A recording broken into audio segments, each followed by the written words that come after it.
السلام علیکم ورحمۃ اللہ وبرکاتہ۔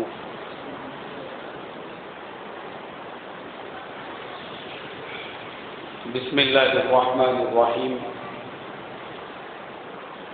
الحمد للہ نحمده ونستعینه ونستغفره ونؤمن به ونتوکل علیہ ونعوذ باللہ من شرور انفسنا ومن سیئات اعمالنا من یهده اللہ فلا مضل له ومن يضلله فلا هادي له ونشهد ان لا اله الا الله وحده لا شريك له ونشهد ان سيدنا ومولانا محمدا عبده ورسوله صلى الله عليه وعلى آله وأصحابه أجمعين أما بعد قال الله تبارك وتعالى أعوذ بالله من الشيطان الرجيم بسم الله الرحمن الرحيم وتلك الأيام نداولها بين الناس صدق الله العظيم۔ محترم بھائیوں، بزرگوں اور دوستوں، ہمارے ملک ہندوستان کے یوم آزادی کو ابھی صرف 3 دن باقی ہے۔ ہندوستان کا جو انڈیپینڈنس ڈے ہے وہ 69واں یوم آزادی 2-3 دن کے بعد 15 اگست کو منایا جائے گا۔ لیکن میرے محترم بزرگوں، ہر مسلمان کو ہندوستان کے آزادی کے جنگ کی تاریخ کا پتہ ہونا ضروری ہے۔ مسلمانوں کو معلوم ہونا چاہیے کہ یہ ملک ہندوستان جو آج آزاد ہے، اس میں مسلمانوں کی کیسی کیسی قربانیاں ہیں۔ مسلمان علماء، مسلمان اکابرین، مسلمان بزرگوں نے اس ملک کی آزادی کے لیے اپنے جان کی، مال کی، اپنے خون کی، اپنے وطنوں کی کیسے کیسے قربانیاں دی، کیسے ان کو سولی پر چڑھایا گیا، کیسے ان کو سور کے چمڑوں میں بند کر کے زندہ جلا دیا گیا، کیسے ان کو سزائیں دی گئی، کیسے ان کو سزائے کالا پانی دی گئی، یہ تمام باتیں ہر مسلمان کو معلوم ہونا ضروری ہے۔ ہندوستان میں انگریز آئے کیسے، پہلے یہ ہم کو پتہ ہونا چاہیے۔ میرے محترم بزرگوں، جس زمانے میں اس ملک ہندوستان پہ مسلمانوں کی حکومت تھی، مسلمانوں نے ہندوستان کو اتنا ڈیولپ کر دیا تھا، اتنی ترقی ہندوستان کے اندر ہو چکی تھی کہ ہندوستان دنیا میں انگلینڈ اور فرانس کے بعد تیسرے نمبر کی سب سے بڑی اکنامی تھا۔ اس ملک ہندوستان کو سونے کی چڑیا کہا جاتا تھا۔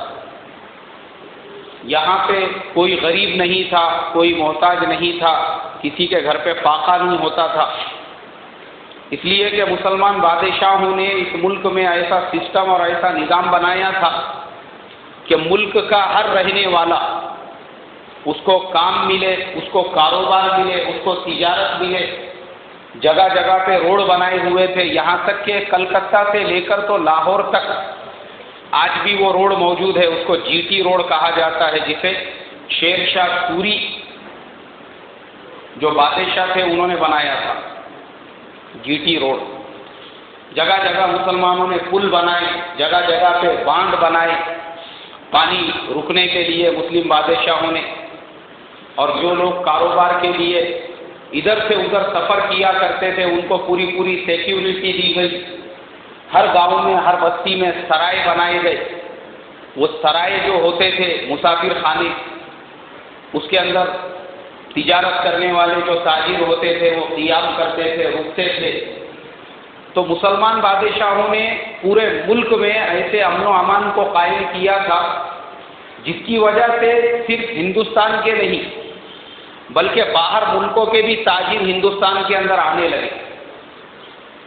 ایسے ہی جو انگریز تھے وہ ہندوستان میں آ کر جو چیزیں ہندوستان میں پیدا ہوتی ہے، جیسے کالی مرچ ہے، جیسے دال چینی ہے، مسالے ہیں، یہاں تک کہ نمک ہے، یہ چیزوں کو یوروپین ملکوں میں لے جا کے بیچنے لگے. اس لیے کہ آپ کو معلوم ہونا چاہیے ایک زمانے میں جو کالی مرچ ہے اس کی قیمت سونے سے زیادہ ہوا کرتی تھی، سونے سے بھی زیادہ مہنگی وہ ہوا کرتی تھی، اور وہ صرف پیدا ہوتی تھی ہندوستان کے اندر.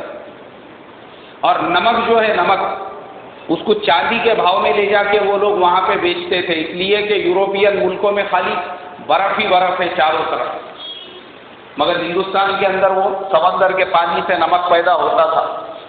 تو انگریز یہاں سے نمک، مسالے وغیرہ ان کے ملکوں میں لے جاتے تھے. خوشبو کی جو چیزیں ہیں، چندن کی لکڑی ہمارے ملک میں عام ہے، بڑے بڑے جنگل ہے کرناٹکا تامل ناڈو میں چندن کے لکڑی کے.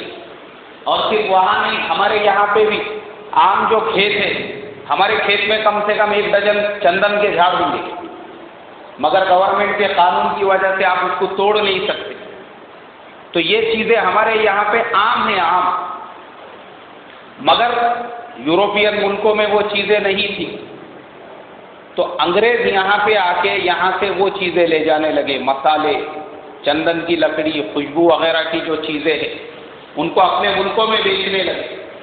اور ان کے یہاں پہ جو چیزیں پیدا ہوتی تھی اور ان کے یہاں سے ہتھیار وغیرہ لا کے وہ ہندوستان کے اندر اس کو بیچنے لگے. اب میرے محترم بزرگوں، ہندوستان پہ جب بار بار وہ لوگ آنے لگے تو انہوں نے یہ دیکھا کہ ہندوستان کے اندر جو ہے آپس میں بہت زیادہ اختلاف ہے، راجاؤں کے، مہاراجاؤں کے، نوابوں کے، بادشاہوں کے. ان لوگوں کے اختلافات ہونے کی وجہ سے ہندوستان آپس میں ایک جنگ کا میدان بنا ہوا ہے. تو انہوں نے یہ فیصلہ کیا، یہ ارادہ کیا کہ یہ جو مسلمانوں کا آپس کا انتشار ہے، مسلمانوں کی آپس کی لڑائیاں ہیں، ہم ان سے فائدہ حاصل کریں گے، اور جو ہندوستان کے راجا مہاراجاؤں کی ہے ان کو لڑا کر ہم اس ملک میں حکومت کریں گے. تو اس کے لیے انہوں نے سب سے پہلے سورت کے اندر جو ہے ایک کوٹھی بنائی. سب سے پہلے سورت میں انہوں نے آ کے قیام کیا، اور وہاں پہ قیام کرنے کے بعد میں اس ملک ہندوستان کے اندر باضابطہ رہنے لگے. اور رہتے رہتے اپنا جو تجارت کا جال تھا وہ آہستہ آہستہ ملک میں پھیلانے لگے، اور راجا مہاراجاؤں اور نوابوں کو ہتھیار بیچ کر آپس میں لڑانے لگے.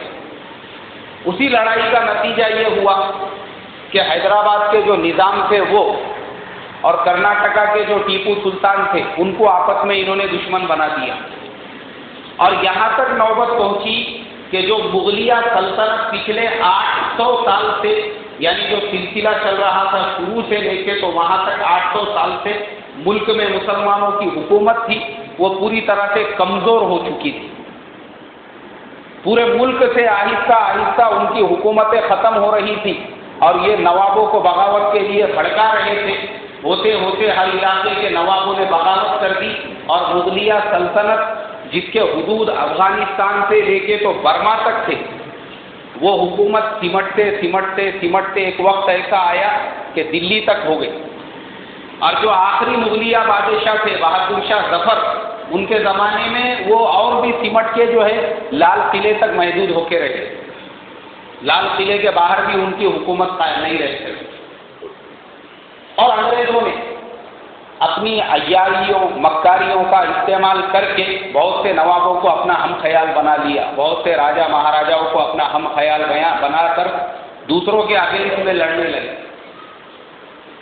پھر مسلمان جیسے انگریزوں نے نظام کو ٹیپو سلطان کے اگینسٹ میں کھڑے کیا، اور نظام سے یہ کہا تم ہمارا ساتھ دو، ہم تمہارا ساتھ دیں گے. دونوں مل کے جب یہ حکومت ختم ہو جائے گی تو تمہاری ملک کو ہم، تمہاری سلطنت کو باقی رکھیں گے. اور جب انہوں نے مل کے ٹیپو سلطان کے اگینسٹ میں جب لڑائی لڑی تو وہ بیچارے اکیلے پڑ گئے، ان کو اپنی جان گنوانا پڑی، اور پھر پورے علاقے کے اوپر انگریزوں کا قبضہ ہو گیا، اور انگریزوں نے نظام کی حکومت کو باقی رکھا. اسی لیے ہمارے ملک میں انگریزوں کی حکومت آنے کے باوجود جو دکن کا علاقہ ہے نظام کا، وہاں پہ انگریزوں کی حکومت نہیں تھی. وہاں پہ آزادی کے بعد میں بھی نظام صاحب کی ہی حکومت چلا کرتی تھی. لیکن جب انگریز پورے ملک پہ قابض ہو گئے تو سن 1857 کے اندر سارے نوابوں نے، سارے راجاؤں نے، مہاراجاؤں نے، سب نے مل کے ایک یونائٹڈ فرنٹ بنایا متحد ہو کر، جسے غدر کہا جاتا ہے۔ 1857 کی جو لڑائی ہے اس کو غدر کہتے ہیں۔ غدر کی جو لڑائی ہے، جب سب ایک پلیٹ فارم پہ آ گئے تو سب نے مل کے کلکتہ کے جو نواب تھے شاہ شجاع الدولہ، ان کو اپنا امیر بنایا کہ تم ہمارے امیر رہو گے، ہم تمہاری عمارت کے اندر لڑنے کے لیے تیار ہیں۔ اب پورا ملک ایک طرف اور انگریز ایک طرف، مگر فرق یہ تھا کہ انگریزوں اور ہندوستان کے لوگوں میں ہتھیار کا فرق آ گیا۔ ان کے پاس میں ہتھیار نہیں، ان کے پاس میں تیر تلواریں، اور وہ جو انگریز تھے ان کے پاس میں ساری لیٹسٹ جو ٹیکنالوجیز ہوتی ہے، ان کے پاس بندوقیں، اور وہ جو جنگ تھی اس میں بری طرح سے یہ جو یونائٹڈ فرنٹ تھا اس کو ناکامی ملی، اور جیسے ہی یہ یونائٹڈ فرنٹ ناکام ہو گیا اور جیسے ہی یہ پورے ہندوستان کے جو لوگ متحد ہو کے ان سے لڑ رہے تھے یہ فیل ہو گئے، اس کے بعد انگریزوں نے سن 1857 میں باضابطہ پورے ملک ہندوستان کے اوپر اپنی حکومت کا اور اپنی عمارت کا اعلان کر دیا اور پورے ملک کے اوپر قابض ہو گئے۔ اب جب یہ پورے ملک پہ قابض ہو گئے تو انہوں نے سب سے پہلا جو ٹارگٹ بنایا وہ ہندوستان کے مسلمانوں کو اور ہندوستان کے علماء۔ وہ جانتے تھے کہ ملک کس کے ہاتھ میں سے گیا؟ ارے بھائی بولو نا، مسلمانوں کی۔ حکومت کس کے ہاتھ میں سے گئی؟ مسلمانوں کی۔ تو سب سے زیادہ ہم کو اگر خطرہ بھی ہے تو کس سے ہے؟ مسلمانوں سے۔ اس لیے انہوں نے مسلمانوں کو نشانہ بنانا شروع کیا۔ جو با اثر اور وزندار قسم کے مسلمان تھے ان کو ان کے بستیوں سے، علاقوں سے اٹھایا جانے لگا اور ان کا قتل عام شروع ہو گیا۔ اسی لیے بہادر شاہ ظفر کو بھی ہندوستان میں ٹکنے نہیں دیا گیا، ان کو بھی اٹھا کے جو ہے پھینک دیا گیا برما میں، اور وہاں لے جا کے ان کو قید کر دیا گیا ہندوستان سے باہر۔ اسی لیے انہوں نے ایک غزل لکھی وہاں پہ جیل کے اندر کہ لگتا نہیں ہے جی میرا اجڑے دیار میں، اور کس کی بنی ہے عالم ناپائیدار میں، کہہ دو یہ حسرتوں سے کہیں اور جا بسے، اتنی جگہ کہاں ہے دل ناپائیدار میں۔ اور اس کے بعد وہ کہنے لگے کہ عمر دراز مانگ کر لائے تھے 4 دن، 2 آرزو میں کٹ گئے 2 انتظار میں، ہے کتنا بد نصیب ظفر دفن کے لیے، 2 گز زمین بھی مل نہ سکی کوئے یار میں۔ مرتے وقت میں انہوں نے یہ غزل لکھی تھی جس میں انہوں نے آخری شعر میں یہ لکھا کہ میں کتنا بد نصیب ہوں کہ مجھے میرے وطن میں 2 گز زمین بھی نہیں مل رہی، اور آج بھی رنگون کے اندر ان کا مقبرہ ہے بہادر شاہ ظفر کا، ان کو وہیں پہ دفن کیا گیا۔ تو سب کو یہاں سے نکال کے باہر بھیجنے یا ان کو قتل کرنے کی سازشیں ہونے لگی، یا پھر رتی برابر بھی ان کو اس بات کی ہوا لگتی کہ یہاں پہ کوئی ان کے خلاف بات کر رہا ہے، ان کو اٹھا کے فوراً انڈومان نکوبار کے جو جزیرے ہیں وہاں پہ کالا پانی کی سزا دی جانے لگی۔ کیونکہ میرا وہاں پہ سفر ہوا، میں نے وہ جیل دیکھا ہوں جسے سیلولر جیل کہا جاتا ہے۔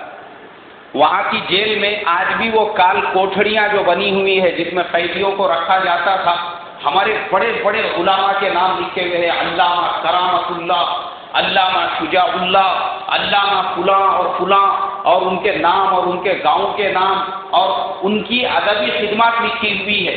اس کے بعد انہوں نے جیل میں رہ کے وہاں پہ کیسی کتابیں لکھی بولی، اور ان کو وہاں سزائیں دی جاتی تھی۔ ہم نے وہ سب چیزیں دیکھی ہوئی ہے اپنی آنکھوں سے، کیسی سزائیں دی جاتی تھی۔ اس کے اندر ایسے بڑے بڑے چاک بنے ہوئے ہوتے تھے، جو اپنے بیل گاڑی کے چاک ہوتے ہیں نا، ویسے ایسے چاک بنے ہوئے، وہ چاک کے اوپر ان کو لٹایا جاتا تھا، پیچھے سے ان کے ایسے ہاتھ باندھ دیے جاتے تھے تکلی سے، اور پیر باندھ کے ان کو کھینچا جاتا تھا، ان کے جوڑوں کو جو ہے ایک دوسرے سے ایسے توڑ دیا جاتا تھا، ایسی سزائیں دی جاتی تھی، طرح طرح سے ان کو تکلیفیں پہنچائی گئی۔ تو انگریزوں نے یہ مشن بنا لیا کہ ہمارے سب سے بڑے اگر اس ملک میں کوئی دشمن ہے تو وہ ہے مسلمان، مگر مسلمان علماء کو کے پیچھے پڑ گئے۔ پھر ہمارے جو اس زمانے کے بڑے بڑے اللہ والے تھے، جن میں سب سے پہلا نام حضرت حاجی امداد اللہ مہاجر مکی رحمت اللہ علیہ، یہ ہمارے جتنے بھی اکابر ہیں، مولانا اشرف علی صاحب تھانوی، حضرت مولانا عبدالرشید صاحب تھانوی، حضرت مولانا عبدالرشید صاحب گنگوہی، اور حضرت مولانا الیاس صاحب کے والد اور حضرت مولانا الیاس صاحب کے جو پیر تھے حضرت شاہ عبد القادر صاحب رائے پوری، اور ہمارے تمام جو اکابر ہیں، حضرت مولانا قاسم صاحب نانوتوی رحمۃ اللہ علیہ، یہ تمام جو بڑے ہیں وہ بڑوں کے لیے بڑے تھے. حضرت حاجی امداد اللہ صاحب مہاجر مکی رحمۃ اللہ علیہ، انہوں نے اس زمانے میں جنگ آزادی کا بگل بجایا کہ مسلمانوں کے ہاتھوں سے ملک گیا ہے، مسلمانوں کا خاموش بیٹھنا یہ بالکل غیر مناسب ہے. ان کی خانقاہ تھی. دیکھو وہ زمانے کے اللہ والے ایسے تھے، وہ خالی تسبیح لے کے نہیں بیٹھتے تھے، ضرورت پڑنے پہ ان کو ہتھیار اٹھانا بھی آتے تھے. ہمارے زمانے میں تو لوگ ایسے نازک ہو چکے ہیں، ایسا مسافہ کرے تو چھوکری کے جیسا ہاتھ دکھتا ان کا، نرم نرم ایک دم. ہتھیار اٹھانا تو دور کی بات ہے، ایسے آقا جان کے جیسے نازک ہو گئے ہیں، دوپٹے کی پٹے اوڑھ کے ایسا لگتا جیسا کہ مرد سے نہیں کسی مستورات سے آپ مسافہ کر رہے ہو. لیکن وہ زمانے کے اللہ والے ایسے نہیں تھے. وہ زمانے کے اللہ والوں کو اگر ہاتھ میں تسبیح پڑھنا آتی تھی، پکڑنا آتی تھی، تو ضرورت پڑنے پہ کیا اٹھانا آتا تھا بھائی؟ ہتھیار اٹھانا بھی ان کو آتے تھے. انہوں نے ایسی جنگ آزادی کی لڑائیاں لڑی. تو حضرت حاجی امداد اللہ مہاجر مکی رحمۃ اللہ علیہ جو تھے، انہوں نے بگل بجایا انگریزوں کے خلاف. حالانکہ وہ جانتے تھے کہ میں اگر انگریزوں کے خلاف بولوں گا تو اس کی سزا صرف اور صرف ایک ہی ہے، اور وہ کیا ہے بھائی؟ موت ہے. اس کے علاوہ کوئی آپشن، کوئی راستہ ہی نہیں. مگر پھر بھی انہوں نے اپنے جو شاگرد اور اپنے جو ساتھی تھے حضرت مولانا قاسم صاحب نانوتوی رحمۃ اللہ علیہ اور دوسرے لوگوں کو ساتھ میں لے کر انگریزوں کے خلاف انہوں نے ایک ہوا چلائی. انگریزوں نے حکم جاری کر دیا کہ حاجی امداد اللہ کو جہاں ملے وہیں پہ اسی ٹائم پہ اس کو قتل کر دیا جائے، اور ان کے ساتھیوں کو بھی، جن میں حضرت مولانا قاسم صاحب نانوتوی رحمۃ اللہ علیہ وغیرہ بھی تھے. اب بندوق لے کر انگریز جو فوج تھی وہ پورے علاقے میں پھیل گئی. دیوبند، مظفر نگر، سہارنپور، کاندھلا، تھانہ بھون، سیوہارا اور اس کے آزو بازو جتنے بھی گاؤں ہیں، چرکھاول وغیرہ وغیرہ، وہاں گاؤں گاؤں میں ان کو ڈھونڈتے پھرتے تھے کھیتوں وغیرہ کے اندر کہ امداد اللہ یہاں پہ ہے، قاسم نانوتوی یہاں پہ ہے یا نہیں ہے بول کے. مجبوری ایسی ہو گئی کہ حضرت حاجی امداد اللہ صاحب جو تھے پھر انہوں نے مکہ مکرمہ کی ہجرت اختیار کری. جب انہوں نے یہ دیکھا کہ انگریز یہاں پہ مجھے نہیں رہنے دینے والے. لیکن مولانا قاسم صاحب نانوتوی جو تھے، انہوں نے جب یہ دیکھا کہ میری جان تو جانے ہی والی ہے، کیونکہ انگریز ہاتھ دھو کے میرے پیچھے پڑے ہوئے ہیں، تو بہتر یہ ہے کہ میں دنیا سے جاؤں اس سے پہلے میں ایک ایسی فیکٹری بنا دوں، ایک ایسا کارخانہ بنا دوں جس میں سے ہزاروں قاسم نانوتوی پیدا ہو سکے. اس کے لیے انہوں نے دارالعلوم دیوبند کی بنیاد رکھی. اور جب انہوں نے دارالعلوم دیوبند کی بنیاد رکھ دی تو دارالعلوم دیوبند کے اندر سے اللہ تبارک و تعالیٰ نے ان کے گمان کی لاج رکھتے ہوئے جو نیت سے انہوں نے دارالعلوم کو بنایا تھا کہ یہ علماء کے دشمن ہیں، یہ مدرسوں کے دشمن ہیں، یہ مسلمانوں کے دشمن ہیں، ٹھیک ہے، ہم ایسا کارخانہ بنائیں گے جس میں سے علماء کا پروڈکشن شروع ہو جائے گا. اور جب دارالعلوم دیوبند کی انہوں نے بنیاد رکھی تو ایک استاد اور ایک شاگرد سے وہ مدرسہ شروع ہوا.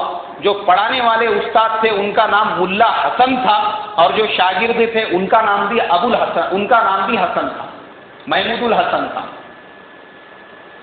استاد اور شاگرد دونوں حسن تھے، لیکن وہ جو شاگرد تھے آگے چل کے وہی جنگ آزادی کے سب سے بڑے مجاہد بنے، حضرت مولانا محمود الحسن صاحب گنگوہی رحمۃ اللہ علیہ، جن کو ہم لوگ حضرت شیخ الہند رحمۃ اللہ علیہ کے نام سے جانتے تھے. کہاں سے پیدا ہوئے؟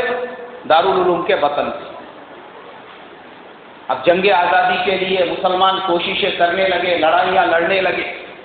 ہمارے اس زمانے کے جو دوسرے اکابرین تھے حضرت مولانا محمد علی جوہر، مولانا شوکت علی گوہر، ان کی والدہ بی اماں، اور ان کے علاوہ جو بڑے بڑے علماء تھے مولانا حسرت موہانی، مولانا الطاف حسین حاجی، یہ تمام لوگوں نے بھی انگریزوں کے خلاف جنگ آزادی کا بگل بجا دیا.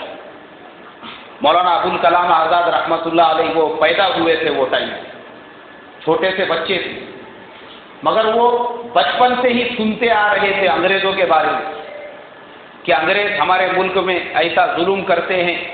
1898 میں میرے خیال سے مولانا ابوالکلام آزاد رحمۃ اللہ علیہ پیدا ہوئے تھے۔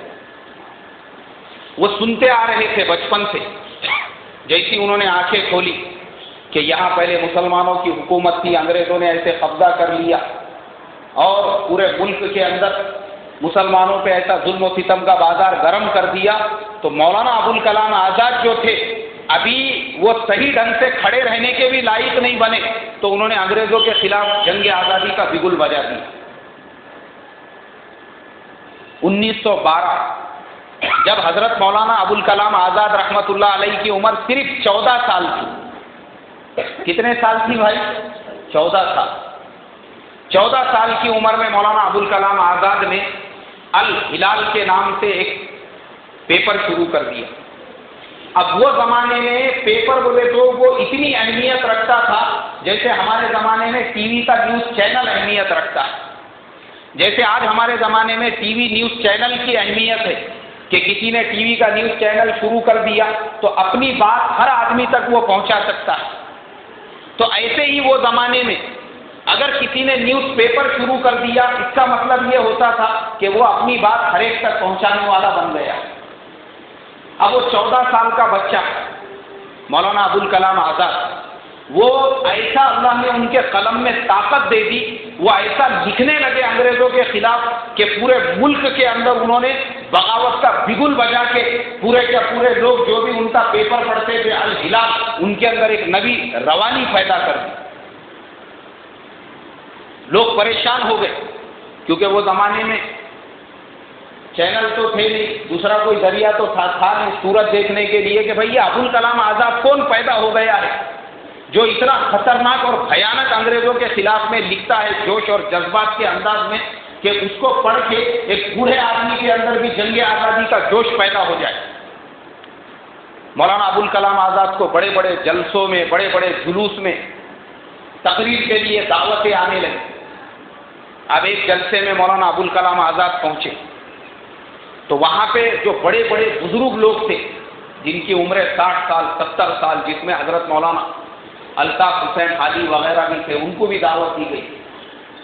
اب مولانا الطاف حسین حالی جو ہے وہ مولانا ابوالکلام آزاد سے ملے تو یہ کہنے لگے کہ بیٹا تمہارے جو ابا ہے ابوالکلام آزاد، ان کا پیپر میں بہت پابندی سے پڑھتا ہوں، ان کا جو اخبار ہے الہلال، وہ کیا لکھتے ہیں، وہ ایسا لکھتے ہیں، وہ ویسا لکھتے ہیں۔ اب جب گھر پہ واپس جاؤں گے تو تمہارے والد صاحب سے میرا خاص طور پہ سلام کہنا کہ مولانا الطاف حسین حالی سے ملاقات ہوئی تھی، انہوں نے آپ کی خدمت میں سلام عرض کیا ہے۔ مولانا ابوالکلام آزاد کہنے لگے، بولے حضرت میرے والد صاحب نہیں ہیں، میں خود ہی وہ ابوالکلام آزاد ہوں جو لکھتا ہوں۔ ایک دم جھٹکا لگا ان کو، تم آپ ہیں بولے ابوالکلام آزاد؟ بولے ہاں میں ہی ابوالکلام آزاد۔ ارے بولے بھائی تم لکھتے ایسے انداز سے ہو جسے پڑھنے کے بعد ایسا لگتا ہے جیسے کوئی 60-70 سال کا تجربے کار بزرگ لکھ رہا ہو۔ تمہاری تحریر پڑھ کے مجھے کبھی بھی ایسا محسوس نہیں ہوا کہ 14 سال کا بچہ الہلال، اس کی اتنی ہمت کہ اس نے نیوز پیپر شروع کر دیا انگریزوں کے خلاف۔ ہمارے زمانے میں 14 سال کی عمر میں تو نورانی قاعدے بھی بچوں کے ختم نہیں ہوتے، ناظرہ تو بہت دور کی بات ہے۔ اور انہوں نے 14 سال کی عمر میں حافظ قرآن تو وہ اسی وقت میں بن گئے تھے، کتابوں میں لکھا ہوا اتنے ذہین تھے مولانا ابوالکلام آزاد کہ جب ان کی والدہ کا دودھ چھوٹا اس وقت تک حافظ قرآن بن چکے تھے۔ اور بچپن میں جب ان کی عمر 3-4 سال تھی تبھی سے انہوں نے فارسی عربی، ان کے والد نے منع بھی کیا تھا، بولے بیٹا ابھی صرف فارسی سیکھنا، عربی مت سیکھنا۔ تو وہ فارسی سیکھنے لگے اور انہی استاد سے کہا بھائی بولے مجھے عربی بھی سکھاؤ۔ فارسی عربی دونوں زبانوں کے اتنے ماہر بن گئے۔ اسی لیے تو جب ہمارا ملک آزاد ہوا تو مولانا ابوالکلام آزاد کو انتقال تک اس ملک کا وزیر تعلیم باقی رکھا گیا، انتقال تک۔ ہندوستان کے پہلے وزیر تعلیم جو تھے وہ مولانا ابوالکلام آزاد تھے۔ اور آپ کو ایک بات بتاتا ہوں مولانا ابوالکلام آزاد معمولی آدمی نہیں تھے.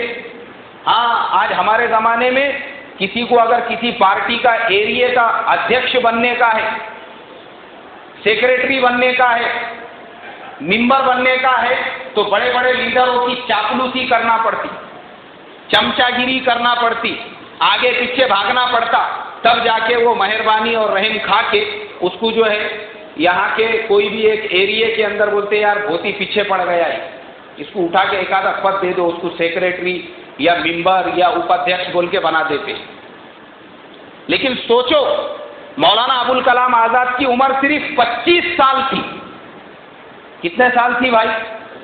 ہاں، مولانا ابوالکلام آزاد کو 25 سال کی عمر میں آل انڈیا کانگریس کمیٹی کا ادھیکش بنا دیا گیا. اور اس کے ممبر کون تھے؟ پنڈت جواہر لال نہرو، مہاتما گاندھی، سردار ولبھ بھائی پٹیل، سرسوتی نائیڈو، اور ایسے جو اس زمانے کے بڑے بڑے کانگریس کے جو مجاہد آزادی جن کو کہا جاتا ہے، وہ سارے کے سارے اس کے ممبر اور ادھیکش کس کو بنایا گیا؟ بولو.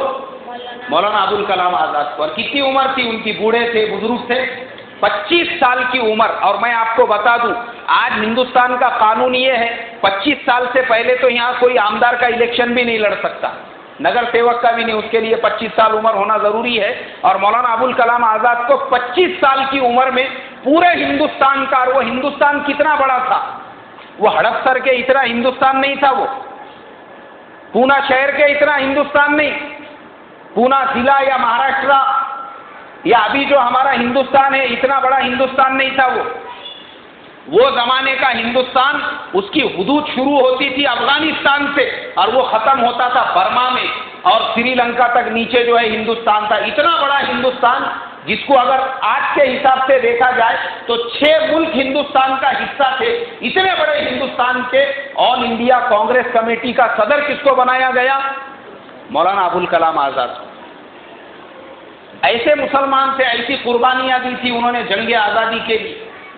اور پھر حضرت شیخ الہند مولانا محمود الحسن گنگوہی رحمۃ اللہ علیہ نے 1919 کے اندر جمعیت علماء ہند کی بنیاد رکھی.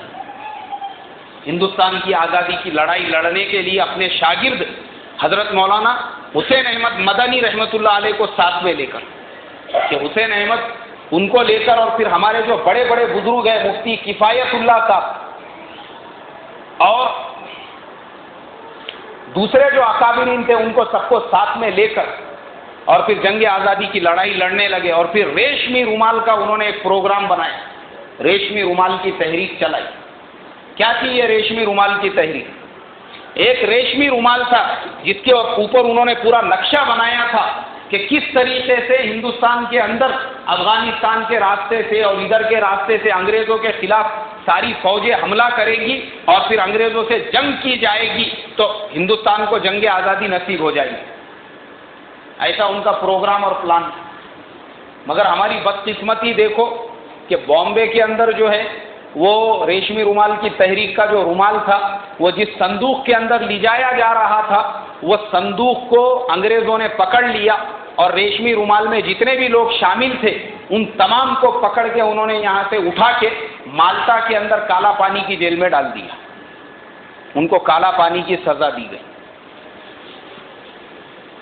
اور اسی پر بس نہیں، مسلمانوں نے اس ملک کو آزاد کرنے کے لیے جو قربانیاں دی ہے وہ خالی مسلمان مورخین نے نہیں، خود انگریزوں نے لکھی ہوئی ہے. ایک انگریز مورخ ہے جس کا نام ٹامسن تھا، اس نے اپنی کتاب میں لکھا ہے کہ اس ملک میں 80,000 علماء کو اٹھا اٹھا کر سولی پر لٹکا دیا گیا. کتنے ہزار بھائی؟ 80,000 علماء. دلی کے چاندنی چوک سے لے کر تو لاہور تک کوئی بھی درخت ایسا باقی نہیں رہا تھا جن درختوں کے اوپر علماء اکرام کی اور مسلمانوں کی نعشیں نہ لٹک رہی ہو. ہر ایک درخت کے اوپر علماء کی لاشیں لٹک رہی. ایسی ایسی قربانیاں دی مسلمانوں نے. اور اس کے بعد اس نے آگے لکھا کہ ایک جگہ پہ میں تھا، مجھے کچھ جلنے کی بو آ رہی، میں وہاں پہ گیا، میں نے جھانک کے دیکھا تو آگ جل رہی ہے اور وہاں پہ مسلمانوں کو پکڑ پکڑ کے آگ میں ڈالا جا رہا ہے. انگریزوں نے ہر اس انسان کو سولی پہ لٹکا دیا یا آگ میں ڈال دیا جس نے ان کے خلاف بغاوت کا بگل بجایا تھا. اور پھر یہ مسلمانوں کی قربانیوں کا نتیجہ یہ نکلا کہ 15 اگست 1947 کو انگریزوں کو یہ ملک ہندوستان چھوڑ کے جانا پڑا، لیکن جاتے جاتے بھی انہوں نے اس ملک کو مذہب کے نام پہ تقسیم کر دی، کیونکہ اس زمانے میں بھی کچھ جوشیلے مسلمان تھے. انہوں نے مسلمانوں کو نشے کی پڑی پلائی اسلام کے نام پر. کائے کے نام پر بھائی؟ اسلام کے نام پر. کیا بول کے نشے کی پڑی پلائی؟ انہوں نے کہا کہ دیکھو اس ملک میں اگر تم باقی رہیں گے آزادی کے بعد میں بھی تو یہاں پہ ہمارا کچھ کھڑا نہیں ہے، اس لیے ہم اپنا ایک اسلامک ہوم لینڈ بنائیں گے پاکستان کے نام سے، اور اس کو نام دیں گے اسلامی جمہوریہ پاکستان. اسلام کے نام پہ انہوں نے وہ ملک کو آزاد کر کے لے لیے، اور لینے کے بعد ہم تمام جانتے ہیں قتل عام ہوا پورے ملک میں. 20 لاکھ مسلمان اس کے اندر مارے. جتنے مسلمان انگریزوں کے خلاف لڑتے لڑتے نہیں مرے اتنے مسلمان آزادی کے بعد میں مارے. لیکن ہمارے جو بڑے تھے، ہمارے جو اکابرین تھے، وہ لوگوں کو ریلوے اسٹیشنوں پہ جا کر اور بس اسٹینڈوں پہ جا کر اور بارڈر پہ جا کے روکنے کا کام کرتے تھے. بولتے تھے ارے مسلمانوں تم یہ ہندوستان چھوڑ کے چلے جائیں گے تو یہاں کے مسجدوں کا کیسا ہوگا، یہاں کے مدرسوں کا کیسا ہوگا. حضرت شاہ عطا اللہ بخاری رحمت اللہ علیہ، ان سے اسی زمانے میں کسی نے کہا، بولے حضرت یہ ہندوستان میں رہیں گے نا، نہ تمہارا گھر رہنے دیں گے، نہ تمہارا کاروبار رہنے دیں گے، نہ تم کو زندہ رہنے دیں گے. چلو ہمارے ساتھ اسلامک ہوم لینڈ میں، وہاں پہ تم کو تمہاری اپنی حکومت ہوگی. حضرت شاہ عطا اللہ بخاری رحمت اللہ علیہ نے کہا، بولے بھائی دل تو میرا بھی بہت چاہتا ہے مگر کروں کیا؟ یہ جو دلی کی جامع مسجد ہے، اس کے مینارے، یہ تاج محل کا گنبد اور یہ لال قلعے کی دیواریں میرے سے یہ سوال کر رہی ہے کہ عطا اللہ تم ہم کو کس کے بھروسے پہ چھوڑ کے جا رہے ہیں؟ میں کروں کیا؟ بولے اگر میں بھی یہ ملک چھوڑ کے چلا جاؤں گا تو دلی کی جامع مسجد کا کیسا ہوگا؟ تاج محل کی کون نگرانی کرے گا؟ لال قلعے کا کیسا ہوگا؟ اور خدا کی قسم میں آپ کو بتاتا ہوں، اگر آپ کو دیکھنا ہے ذرا پنجاب میں جا کے نظارہ دیکھو، جن بستیوں میں 100% مسلمان رہتے تھے، مسلمانوں نے وہ پوری بستیاں چھوڑ کے جب چلے گئے، اس کے بعد آج وہاں کی مسجدوں میں لوگ بھینسے باندھتے ہیں. بھینسے کیا باندھتے ہیں؟ ہاں، کوئی ان کا پرسان حال نہیں، کوئی پوچھنے والا نہیں، کیونکہ مسجد کو جب آباد کرنے والے ہی گاؤں میں نہیں رہے تو مسجد غیروں کے قبضے میں چلی گئی. عطا اللہ شاہ بخاری رحمت اللہ علیہ نے کہا میں کیسے چھوڑ کے جا سکتا؟ اس لیے میرے محترم بزرگوں، جو لوگ اسلام کے نام پہ وہاں پہ چلے گئے، آج انہوں نے پورے دنیا کے اندر اسلام کو اور مسلمانوں کو بدنام کر کے رکھ دیا.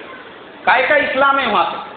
نام رکھے انہوں نے اسلام کے نام پہ ملک آزاد کر کے لیے، اسلام کے نام پہ مسلمانوں کو آپس میں توڑنے کا کام کرے، اسلام کے نام پہ مسلمانوں کو بھڑکانے کا کام کرے، لیکن وہاں پہ آپ کو رتی برابر بھی اسلام نہیں ملے گا سوائے اردو نیوز پیپر کے علاوہ. کائے کا اسلام ہے وہاں پہ؟ وہاں پہ بھی ویسی ہی شراب بکتی ہے دکانوں کے اوپر جیسی ہندوستان کے اندر بکتی ہے. اس لیے میں ہمیشہ بیان میں بولتا ہوں کہ ہمارا ہندوستان کا مسلمان پوری دنیا میں سب سے زیادہ تقوی والا ہے. کیا والا ہے بھائی؟ تقوی والا ہے. میں کیوں بولتا ہوں یہ باتیں؟ اس لیے کہ ہمارے ملک ہندوستان میں پوری آزادی ہے شراب پینے کی. آپ یہاں سے نکل جاؤ، رستے میں آپ کو 50 شراب کی دکانیں ملیں گی، مگر مجھے یہ بتاؤ کوئی مسلمان پیتا ہے شراب؟ ارے پیتا ہے کیا کوئی مسلمان؟ نہیں پیتے. مسلمان کیوں پیئیں گے؟ ان کو معلوم ہے کہ میرے اللہ نے یہ شراب کو حرام کیا ہوا ہے، میں اس کو ہاتھ بھی نہیں لگا سکتا. بلکہ مسلمان تو یہاں پہ اتنے تقوی والے ہیں. مجھے ایک مرتبہ ایک جگہ پہ دعوت تھی، میں کانچ کے ایک گلاس میں پانی لینے لگا پینے کے لیے. ایک نوجوان آیا میرے بازو میں، بالکل ایک دم کلین شو، پینٹ شرٹ ایسی ٹائٹ پوزیشن میں، ٹائی وائی پہن کر. ارے رے بولے بھائی صاحب کیا کر رہے آپ؟ میں بولا بھائی میں پانی لے رہا ہوں. بالکل پانی مت پیو، پانی پینے کا آپ کو میں بوتل لا کے دیتا ہوں. میں بولا گلاس میں کیا خرابی ہے؟ بولے حضرت یہ 5 اسٹار ہوٹل ہے، یہاں کے گلاسوں کو شراب کے لیے استعمال کیا جاتا ہے. کائے کے لیے استعمال کیا جاتا ہے؟ آپ کے پاس کیا گارنٹی ہے یہ گلاس پاک ہے بول کے؟ مت ہاتھ لگاؤ اس کو، دو چھوڑ کے۔ وہ نوجوان، ابھی سوچو تم، ہمارے ملک کے ایسے نوجوانوں میں بھی اتنا تقویٰ ہے، اور وہ ملک جس کو اسلام کے نام پہ بنایا ہوا ہے، وہاں کا قانون ہے کہ شراب تو وہاں بھی روڈوں اور راستوں پہ بکتی ہے، مگر شراب مسلمان نہیں پی سکتا۔ تو اب جو شرابی لوگ ہیں وہ اپنے نام بدلتے ہیں، آئی ڈی کارڈ بناتے ہیں، وہ جیکب کے نام سے، رابرٹ کے نام سے، ہری شام کے نام سے، اور کرشنا کے نام سے، اور فلانے کے نام سے، اور رام لال کے نام سے اپنے اپنے آئی ڈی کارڈ جو ہے غیروں کے نام پہ بناتے ہیں۔ بھائی کائے کے واسطے غیروں کے نام پہ آئی ڈی کارڈ بنائے؟ نہیں بولے وہ پولیس نے اگر پکڑی نا، کیونکہ مسلمان اگر شراب پینگا اس کو سزا ملے گی، تو آئی ڈی کارڈ بتانے کا میں مسلمان ہی نہیں ہوں بولے۔ یہ میں آپ کو وہ پاکستان کی بات بتا رہا ہوں جس کو اسلام کے نام پہ بنایا گیا۔ دنیا میں سب سے زیادہ میک اپ کا سامان اگر کسی ملک میں بکتا ہے، کہاں پہ بکتا ہے بھائی؟ تو کائے کا اسلام ہے تمہارے پاس؟ تمہارے سے اچھے تو ہمارے ملک کے اندر مسلمان الحمدللہ ہے۔ ہمارے یہاں پہ آپ رات کو 4 بجے روڈ سے، راستے سے ریلوے اسٹیشن جاؤ، بس اسٹینڈ جاؤ، گاڑی میں سفر کرو، آپ کو کوئی پوچھنے والا نہیں۔ اور وہ ملک جسے اسلام کے نام پہ بنایا گیا ہے، مغرب کی نماز کے بعد کوئی روڈ پہ راستے پہ نکل نہیں سکتا۔ صرف رمضان کے مہینے میں کراچی سٹی کے اندر 600 لوگوں کا مرڈر کیا گیا اندھیرے کے اندر۔ یہ اس ملک کے حالات ہیں۔ تو پھر ہم یہاں پہ سکون سے ہیں، اور وہ ملک کو بنایا گیا کائے کے نام پہ؟ اسلام۔ کائے کا اسلام ہے وہاں پہ؟ وہاں کے مسلمان آپس میں کتوں کی طرح سے جو لڑنے میں لگے ہوئے ہیں، وہ ذات کے نام پر، وہ برادری کے نام پہ، وہ خاندان کے نام پہ، وہ علاقے کے نام پہ۔ وہاں پہ اگر آپ پٹھان ہیں، آپ شیخ اور سید کے بیٹی سے شادی نہیں کر سکتے۔ جیسے ہمارے ملک میں برہمن اور دلتوں کی لڑائی ہے، وہاں پہ برادریوں کی لڑائی ایسی ہے۔ اس لیے وہاں جو شادی جوڑنے والے ایجنٹ بھی ہے، ان کے پاس میں سب کے البم الگ الگ رکھے ہوئے رہتے، پٹھان کا الگ، شیخ کا الگ، سید کا الگ، صدیقی کا الگ، بلوچی کا الگ، سندھی کا الگ، فلانے کا الگ، اس کا الگ، سب کے الگ الگ۔ شادی نہیں کر سکتے آپ وہاں پہ۔ آپ اگر وہاں کے نیوز پیپر وغیرہ پڑھتے ہوں گے تو آپ کو معلوم ہے وہاں پہ کیسا قتل عام مچا ہوا ہے یہ مسئلے کو لے کر۔ یہاں تک کہ ان کو دو چھوڑ کے ہمارے ہندوستان کے بھی جو لوگ وہاں پہ گئے ہوئے ہیں، ان کو دلتوں سے بھی گرا ہوا سمجھا جاتا ہے۔ وہاں کے جو اوریجنل لوگ ہیں وہ یہاں کے آنے والوں کو نہ بیٹی دینا پسند کرتے ہیں، نہ ان کی بیٹی کرنا پسند کرتے ہیں۔ پھر اپنے یہاں کے گئے ہوئے لوگ وہاں پہ کیا کرتے؟ پتہ اٹھاتے، ارے بولے بھائی تمہارے گاؤں میں کوئی ہے کیا؟ رے بولے انڈیا سے آئے ہوئے، ہاں ہاں ہے نا۔ پھر یہ یہاں سے وہاں سفر کر کے جاتے، پھر ان کو وہاں پہ بولتے، وہ پوچھتے تم انڈیا میں کہاں کے رہنے والے؟ ہم فلانی جگہ کے۔ اچھا اچھا، پھر یہاں کی جان پہچان نکال کے اس کے بعد رشتہ داری کرتے۔ تو کیا زندگی ہے یہ؟ تم کون سے اسلام کے اوپر عمل کر رہے ہیں؟ اور نام پہ کس کے نام پہ بنایا گیا ملک کو؟ اسلام کے نام پہ۔ اس لیے میرے محترم بزرگوں، میں ہمیشہ کہتا ہوں کہ ہندوستان کا مسلمان وہاں کے مسلمانوں کے مقابلے میں 1000 گنا زیادہ امن سے، چین سے، سکون سے اور اطمینان سے۔ تو اب ہماری ذمہ داری کیا بنتی ہے؟ 15 اگست جو آ رہا ہے، ہماری ذمہ داری یہ بنتی ہے کہ جیسے ہمارے غیر مسلم بھائیوں کو ملک کے آزادی کی خوشی ہے، ہم مسلمانوں کو اس سے زیادہ خوشی ہونا چاہیے۔ اور خود ہمارے جو گرہ منتری ہے، ہمارے جو ہوم منسٹر ہے راجناتھ سنگھ، انہوں نے پرسوں کے دن پارلیمنٹ کے اندر یہ کہا، بولے ہندوستان کے مسلمانوں کو وفاداری کے سرٹیفکیٹ کی ضرورت نہیں۔ میں یہ بات کہتا ہوں بولے کہ ہندوستان کا ہر مسلمان اس ملک کا وفادار ہے۔ یہ میں نہیں بول رہا ہوں، یہ کس کے الفاظ ہیں؟ یہ ہمارے ملک کے ہوم منسٹر کے۔ لیکن پرابلم یہ ہوتا ہے میرے محترم بزرگوں، ہم مسلمان ملک کے وفادار تو ہے، لیکن ہم اس کو ظاہر نہیں کرتے۔ اور وہ ظاہر کیسے ہوں گا؟ اب 15 اگست آ رہا ہے، ہمارے ہندو بھائی جتنا خوشی سے 15 اگست مناتے ہیں، ہم نے ان سے زیادہ ڈبل خوشی سے منانا چاہیے۔ ربیع الاول کے ٹائم پہ ہمارے پورے روڈوں پہ فرارے لگتے ہیں، محرم کے ٹائم پہ ہمارے پورے روڈوں پہ فرارے لگتے ہیں، عید بقرعید کے ٹائم پہ لگتے ہیں، 15 اگست کے ٹائم پہ کیوں نہیں لگتے؟ ارے بھائی بولو نا مجھے۔ ہمارے ملک کا عید کا دن ہے، آزادی کا دن ہے، اس لیے اپنی دکانوں کے سامنے ترنگے کے فرارے لگاؤ، اپنے روڈ پہ پورے کے پورے فرارے لگاؤ، تاکہ جو ہمارے ہندو بھائی آنے جانے والے ہیں ان کو معلوم ہونا چاہیے کہ ماشاءاللہ مسلمان بھی کتنے خوشی سے اس ملک کا انڈیپینڈنس ڈے منا رہے ہیں۔ اپنے گھروں پہ ترنگا لگاؤ، اپنے گاڑیوں پہ ترنگا جھنڈا لگاؤ، جتنا ہو سکتا ہے اتنا زیادہ سے زیادہ ہم بھی اپنے آپ کو یہ ظاہر کرو کہ ہم بھی اس ملک کے آزادی سے اتنی ہی خوشی مناتے ہیں جتنے دوسرے مناتے ہیں۔ کریں گے انشاءاللہ؟ ہاں، اللہ مجھے آپ کو عمل کی توفیق عطا فرمائے، جن کی سنتیں باقی ہے وہ پڑھ لے بھائی۔